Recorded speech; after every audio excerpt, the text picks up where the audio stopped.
Students, welcome back in BBVN online class. आज हम पढ़ेंगे विराम चिन्ह। आपने विराम चिन्ह पहले भी पढ़े हैं। रोज आप विराम चिन्हों का प्रयोग करते हैं अपनी भाषा में। भाषा को लिखते वक्त विराम चिन्हों का प्रयोग किया जाता है। बोलते वक्त भी हम विराम का प्रयोग करते हैं, लेकिन वो चिन्ह हमें दिखाई नहीं देते हैं।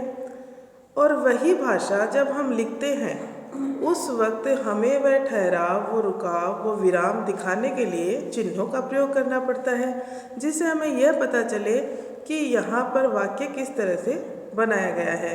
पढ़ने वाले को उसमें सुविधा मिलती है कि आपने पूर्ण विराम लगाया है या प्रश्न किया है या विस्मयादिबोधक चिन्ह लगाया है तो आपने आश्चर्य प्रकट किया है, या आपने थोड़ा सा रुके हैं या थोड़ा ज़्यादा रुके हैं, यहाँ पे आपने गलती करी है। ये सारे के सारे हमें जब हम लिखते हैं, कुछ अनुच्छेद वगैरह लिखते हैं, कोई वाक्य लिखते हैं, तो हमें ये सारी चीज़ें दर्शाने के लिए विराम चिन्हों का प्रयोग करना होता है। अर्थात भाषा को सुव्यवस्थित तरीके से लिखने के लिए विराम चिन्हों का प्रयोग किया जाता है।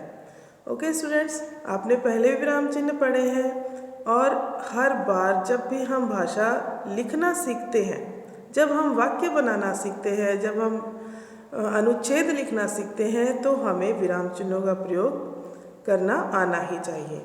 चलिए तो हम देखते हैं विराम किसे कहते हैं। विराम का अर्थ होता है रुकना या ठहरना। विराम का क्या अर्थ होता है? रुकना या ठहरना। चिन्ह का अर्थ होता है निशान। चिन्ह का क्या अर्थ होता है? निशान। रुकने और ठहरने के लिए जो चिन्ह लगाए जाते हैं उन्हें कहा जाता है विराम चिन्ह। अब इसकी परिभाषा है, लिखते समय भाव के अनुसार रुकने के लिए जो चिन्ह लगाए जाते हैं। देखिए, लिखते समय भावों के अनुसार हमारे बात करने के जो भाव हैं उनको जब हम लिखते हैं, उन भावों के अनुसार चिन्हों का प्रयोग किया जाता है, उन्हें कहते हैं हम विराम चिन्ह। अगर हमें प्रश्न करना है तो हम प्रश्नवाचक चिन्ह लगाएंगे। अगर हमें थोड़ा सा रुकना है तो अल्प विराम लगाएंगे। अगर हमें थोड़ा सा ज़्यादा रुकना है तो हम अर्ध विराम लगाएंगे।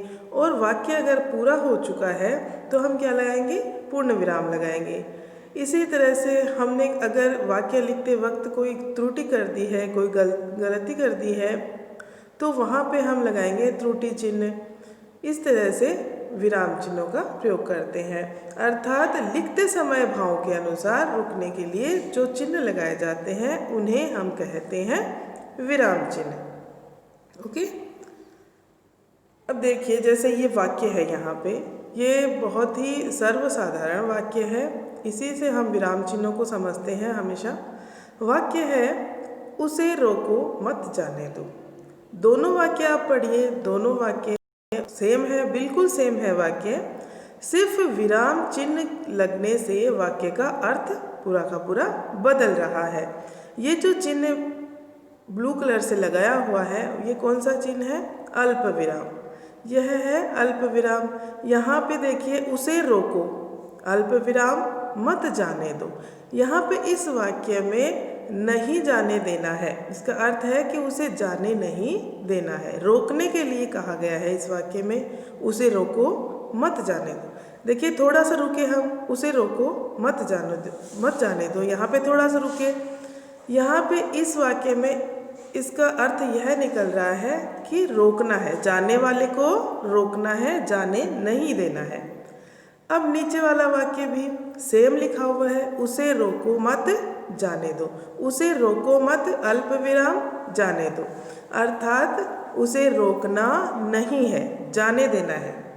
ओके, तो यहाँ पे सिर्फ एक चिन्ह इधर से उधर होने पर पूरे के पूरे वाक्य का अर्थ बदल जाता है। यही है विराम चिन्ह। ओके स्टूडेंट्स, यहाँ पे देखिए, पहला है हमारा पूर्ण विराम। आप सभी जानते हैं पूर्ण विराम एक खड़ी पाई के रूप में होता है। हमेशा हम कोई भी वाक्य लिखते हैं, हिंदी में वाक्य पूरा करने के बाद हम पूर्ण विराम लगाते ही लगाते हैं।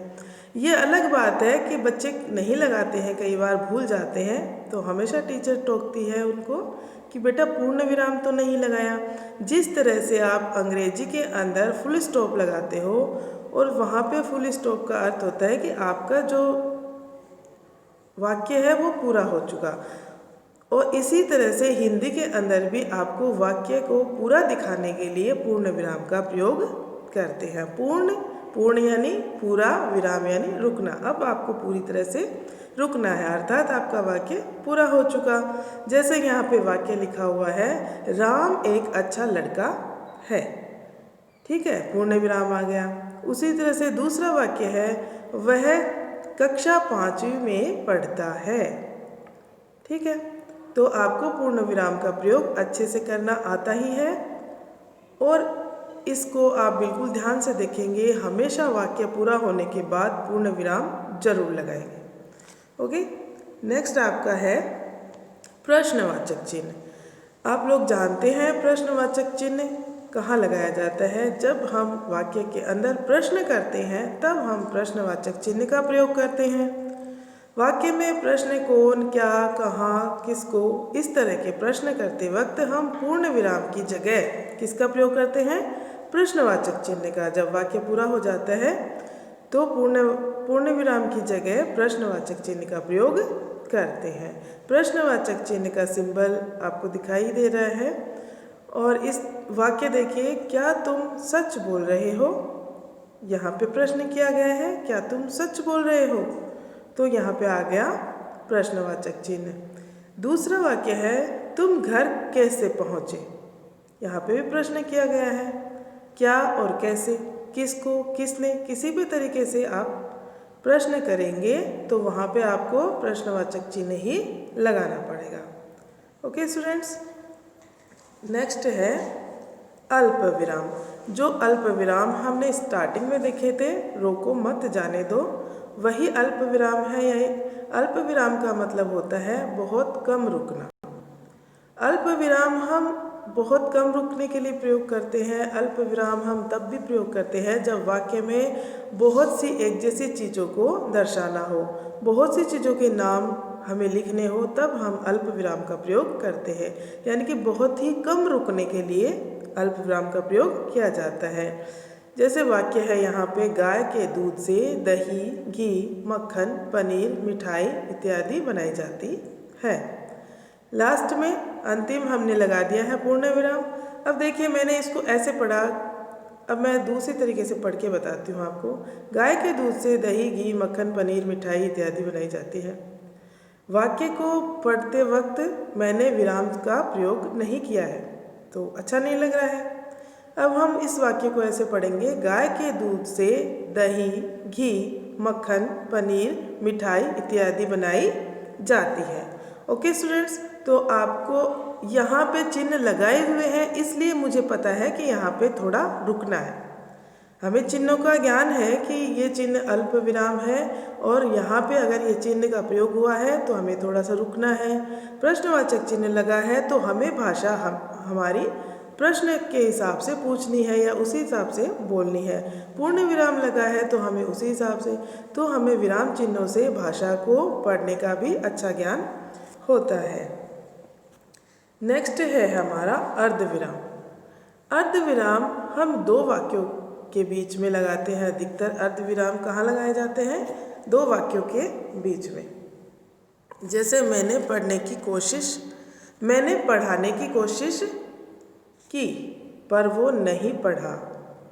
यहाँ पे मैंने लिखा है, मैंने पढ़ाने की कोशिश की, अर्धविराम, पर वो नहीं पढ़ा। ठीक है, थोड़ा सा ज़्यादा। यहाँ पे हम पूर्ण विराम से कम रुकते हैं और अल्प विराम से थोड़ा ज़्यादा रुकते हैं। जब दो वाक्यों के बीच में थोड़ा रुकना हो, एक वाक्य दूसरे वाक्य पे आश्रित हो, उस वक्त हम अर्धविराम का प्रयोग करते हैं। सो स्टूडेंट्स, आप ये विराम चिन्ह अच्छे से समझेंगे और इनका वाक्य में, ये जो वाक्य मैंने दिए हैं आपको, ये वाक्य सेम टू सेम नहीं लिखने हैं। आप कुछ दूसरे वाक्य लिखेंगे, इनका वाक्य में प्रयोग करने की कोशिश करेंगे। आगे के विराम चिन्ह मैं आपको नेक्स्ट वीडियो में पढ़ाऊंगी। Okay, thank you.